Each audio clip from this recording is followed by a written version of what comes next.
সভাপতি মহোদয় আজকের এই টুর্নামেন্টের শুভ উদ্বোধন ঘোষণা করবেন। উদ্বোধন সবাই বলে উদ্বোধন উদ্বোধন উদ্বোধন উদ্বোধন। আমরা পরীক্ষা শেষ, আমাদের বয়সে আমরা অনেক মজা করেছি, কিন্তু এখনকার বাচ্চাদের সেই সুযোগ কিছুটা হলেও কম। খেলাধুলার মাধ্যমে তারা সেই সুযোগটি পেয়ে থাকে। তো আমরা আরও উৎসাহিত করব তাদের এই খেলাধুলার বিভিন্ন আয়োজনকে।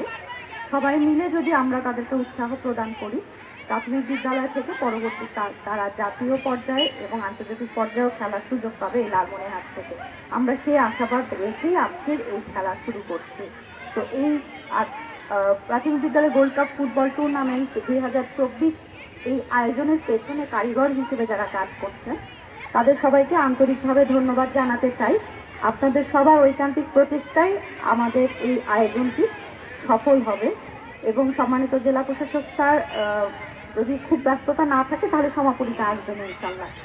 স্যার বলেছেন আগামীকালকে সময়টি আমরা তাকে জানিয়ে দেব। তার আসলে আমাদের প্রোগ্রামটা আরও পূর্ণাঙ্গ হবে আমরা আশা রাখছি। তো সবাইকে ধন্যবাদ জানিয়ে আমি আমার বক্তব্য শেষ করছি। একই সাথে আজ এই টুর্নামেন্টের শুভ উদ্বোধন ঘোষণা করছি। আছেন আর কি, যতদিন আছেন স্যার আমাদের সহযোগিতা করবেন। সকালে স্বতঃস্ফূর্ত অংশগ্রহণ কামনা করে আমি আমার সংক্ষিপ্ত বক্তব্য শেষে ধন্যবাদ সবাইকে।